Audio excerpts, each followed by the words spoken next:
नमस्ते। अरुणाचल के मीडिया कर्मी को मैं आज बीजेपी ऑफिस में स्वागत करता हूं और मेरे साथ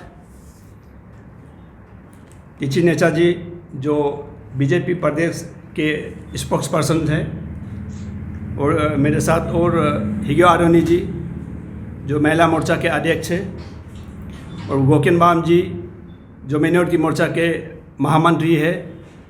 उसके बाद नाबम याही जी जो महिला मोर्चा के महामंत्री है।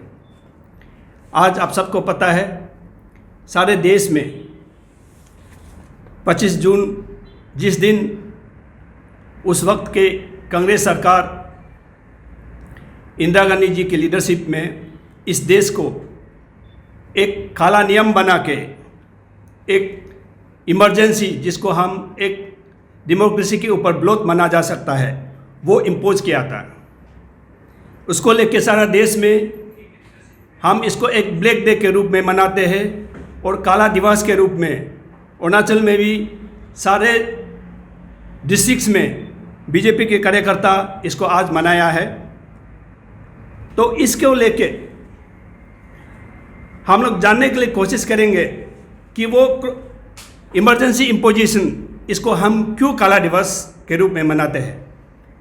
आपको सबको पता है काला दिवस भारत के संविधान को नज़रअंदाज करते हुए भारत के संविधान को कुचलते हुए जहाँ की काला दिवस इमरजेंसी प्रोक्लेम करने के लिए एक कैबिनेट का अप्रूवल जरूरी होता है। कोई भी गवर्नमेंट सेंट्रल गवर्नमेंट का कैबिनेट का अप्रूवल ना लेते हुए उन्होंने उस वक्त प्रधानमंत्री के निवास में 2-4 लोगों ने मिलके उस वक्त के प्रेसिडेंट फाखरुद्दीन अली अहमद को सिंपल सा नोट देके रातों रात इमरजेंसी प्रोक्लेम करवाया। करने के बाद रातों ही रात में जबकि सुबह को कैबिनेट मिनिस्ट्रीज का बैठक था, बैठक में अनाउंस करना था नियम के मुताबिक प्रेसिडेंट इमरजेंसी इम्पोजिशन को, उससे पहले ही 6 बजे सुबह के 6 बजे 26 जून को एक मीटिंग रखा गया था। उससे पहले ही हज़ारों लोगों को जितना भी देश में ओपोजिशन लीडर था सबको अरेस्ट कर दिया गया। तो इसी तरह उन्होंने सबकी मौलिक अधिकार भारत देश के सभी वासियों के मौलिक अधिकार यानी कि फंडामेंटल राइट्स को भी छीना गया। जबकि right to life and personal liberty जो इंडियन कॉन्स्टिट्यूशन का आर्टिकल में आर्टिकल 20 और 21 जब कोई भी देश जब भी इमरजेंसी लगते हैं सारा विश्व में जितना भी लोकतांत्रिक देश में जितना भी इमरजेंसी लगते हैं उस वक्त ये article right to life and personal liberty को कोई नहीं सस्पेंड करता। लेकिन उस वक्त ये right to life and personal liberty को भी इंदिरा गांधी जी ने कांग्रेस सरकार ने सस्पेंड कर दिया। इसी तरह सारे कैबिनेट किसी को पता ही नहीं चला कि कब भारत में इमरजेंसी लग गया। इस तरह से करते हुए रातों रात 2-3 दिन के अंदर ही सारे देश को जेल खाना की तरह बना दिया और लगभग 2 लाख लोगों को जेल की काल कोठरी में बंद कर दिया गया। ऐसा ही अनेक लोगों को गिरफ्तार किया। उस दिन ये जो केवल राजनीतिक नेताओं को नहीं स्टूडेंट्स लीडर ट्रेड यूनियंस के लीडरों को सबको जितना भी देश के लिए नेशनलिस्टिक आइडिया लेके बात की सबको जेल की काल कोठरी में उन्होंने बंद कर दिया। इसका साथ साथ सरकारी कर्मचारी सबको जेल की काल कोठरी में लगा दिया बिना कारण बिना वजह। जैसे कि बिहार में इंडियन रेलवेज के करीबन 10,000 लोग प्रोटेस्ट कर रहे थे, उसमें से उस प्रोटेस्ट को लाठीचार्ज करवा के 1,000 से ज़्यादा लोगों को हिरासत में ले लिया और उन रेलवेज के कर्मचारी के घर वालों को रेलवे कर्मचारी डिपार्टमेंट के द्वारा दिए गए आवास को क्वार्टर को भी उस फैमिलीज़ को वैकेट करवा दिया।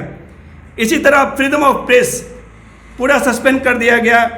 रातों रात ऑर्डर निकला गया, 25 तारीख के रात ही ऑर्डर निकला, 25 जून के रात ही ऑर्डर निकला कि सारे देश भर के सारे मीडिया हाउसेस का इलेक्ट्रिसिटी को कट ऑफ कर दिया, यानी कि रोक दिया।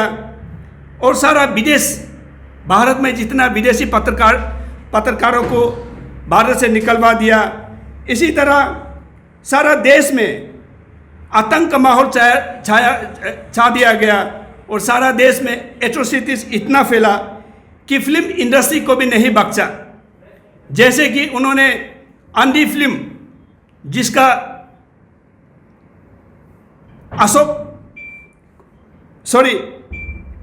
संजीव कुमार जी ने अंधी एक फिल्म बनाए थे, उस फिल्म को भी ब्लैक लिस्टेड कर दिया। और भारत के उस वक्त के मशहूर सिंगर श्री किशोर कुमार जी के गाने को भी ब्लैक लिस्टेड करवा दिया। और ऐसे ही नहीं, और भी उनका बर्बरता, उनका एट्रोसिटीज इवन भारत के संविधान में भी और पड़ा। इसी तरह उन्होंने रातों रात में उस 21 मंथ्स के इमरजेंसी के दौरान रातों रात में इंडिया में, सारे दुनिया में सबसे ज़्यादा कॉन्स्टिट्यूशनल अमेंडमेंट, संविधान का संशोधन किया गया। उस बीच में 21 मंथ्स यानी कि 1 साल ज़्यादा, उतना ही दिन में इंडियन कॉन्स्टिट्यूशन को 5 टाइम्स संशोधन किया गया, अमेंडमेंट्स किया गया। Article 38 constitutional amendment, 39 constitutional amendment, 42nd constitutional amendment. सारा देश में आप उस वक्त तक जितना अमेंडमेंट नहीं हुआ, उससे ही ज़्यादा उसी 2 साल के भीतर अमेंडमेंट कर दिया। उसी अमेंडमेंट के तहत उन्होंने एक Misa act, maintenance of internal security act, एक अमेंडमेंट इनेक्ट किया। उसी इनेक्ट करके, उसी इनेक्ट का तहत किसी भी व्यक्ति, किसी भी देशवासी, किसी भी नेता को बिना वजह, बिना कारण आप अरेस्ट कर सकते हैं और कोर्ट में उसी अरेस्ट का कारण भी नहीं पूछ सकते। इस तरह से नियम बनाया, इतना काला कानून नियम बनाया। इसी तरह लाखों लोगों को, जैसे कि शाह कमीशन के मुताबिक 1,11,000 लोगों को अरेस्ट किया। ये अनुमान लगाया जा रहा था और अब भी लगाया जा रहे हैं कि करीबन 2 लाख से ज़्यादा अरेस्ट किए गए। काफ़ी लोगों को किसका जान कहाँ चला गया, किसी को आज तक कोई रिकॉर्ड नहीं मिला। इसी तरह उन्होंने उन 2 साल में देश को, जुडिशरी को भी कहीं नहीं छोड़ा। देश की जुडिशरी में अपना तानाशाही दिखाते हुए उन्होंने जो सीनियरिटी लिस्ट में अपना सुप्रीम कोर्ट के परंपरा को तोड़ते हुए जो सीनियरिटी लिस्ट में 4th नंबर में था, उनको आगे ही करके सुप्रीम कोर्ट को चीफ जस्टिस बनाया। और जो इलाहाबाद हाई कोर्ट ने उनका इलेक्शन को डिस्क्वालीफाई किया था, उन्हें 6 साल के लिए डिस्क्वालीफाई कर दिया था कोई भी चुनाव लड़ने के लिए, उसको सुप्रीम कोर्ट के जरिए उसने विकेट करवाया। तो इसी तरह वो एट्रोसिटीज, इंदिरा गांधी जी का, कांग्रेस सरकार का एट्रोसिटीज वही नहीं रोका, उन्होंने आम जनता को भी कहीं नहीं छोड़ा। नसबंदी का अभियान चलाते हुए, फोर्स फॉर स्टेरिलाइजेशन का कैंपेन चलाते हुए 70 साल के, 80 साल के बुजुर्ग को भी स्टेरिलाइज कर दिया, उनको भी नसबंदी कर दिया। इसी तरह 18 साल के नीचे बच्चियों, बेटियों को भी, जो उस वक्त शादी नहीं किए थे, उनका भी नसबंदी बहुत लोगों को कर दिया। इसी तरह दिल्ली में स्लम एरियाज में गरीबों को भी गांधी जी की इमरजेंसी ने नहीं छोड़ी। दिल्ली में स्लम एरियाज में कुछ लोग प्रोटेस्ट कर रहे थे, वहाँ पे फायरिंग कर सैकड़ों लोगों को मार दिया, हजारों लोगों को उसी दिन में वहीं से उठा के जेल की कालकोठरी में डाल दिया गया। इतना बेरहमी इंदिरा गांधी जी की इमरजेंसी ने किया कि देश कभी भूल नहीं सकता। इसी तरह देश की इकोनॉमी को भी बर्बाद कर दिया इंदिरा गांधी जी के सरकार में।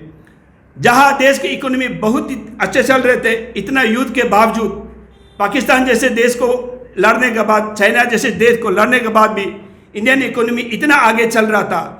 इसी के इमरजेंसी की वजह से इंडियन इकोनॉमी का इन्फ्लेशन रेट जो पहले बहुत नीचे था 25% से अबव हो गया। इसी तरह देश को लगभग कोरोना से बढ़ के इतना बर्बाद कर दिया, सारे देश को जेल खाना ही बना दिया। आप लोग जो उस वक्त का इमरजेंसी को नहीं महसूस किया, नहीं सुना है, तो ये पिछले 2 साल में, 1.5 साल में हम लोग जिस तरह कोरोना की महामारी में हम लोग संघर्ष कर रहे हैं, आप इतना सोच लीजिए कि वो कोरोना की महामारी से भी ज़्यादा बदतर थे। आज हम कोरोना की महामारी में अपना घर से संयम से अपना फैमिली के साथ बैठ सकते हैं, लेकिन उस वक्त ना आप फैमिली को पता है, ना आपको कोई फैमिली वाला पता है, ना आप कुछ खा रहे थे, ना पी रहे थे। ऐसे माहौल हो गया था देश भर में। इसीलिए ये जो इमरजेंसी, इसको हम लोग बीजेपी सारा देश में एक काले दिवस के रूप में मनाते हैं। हम इसलिए मनाते हैं क्योंकि आने वाला दिन में इस तरह से कोई तानाशाही दिखा ना पाए और इस तरह से हरकत करके इंडियन लोकतांत्रिक, भारतीय लोकतांत्रिक इतना मजबूत है, इसको चुनौती डालने की कोई जरूरत ना कर सके। इसलिए हम सब आज ये ब्लैक डे और ये काला दिवस सारे देश भर में हम लोग मनाते हैं। और ये हम चाहते हैं कि ये काला दिवस, ये इमरजेंसी लोग बच्चे लोग गांव में जाने, ताकि ये सब आने वाला दिन के लिए, आने वाला कोई भी राजनीतिक दल के लिए एक सबक बने और इस तरह से कोई करने की किसी को हिम्मत ना आए।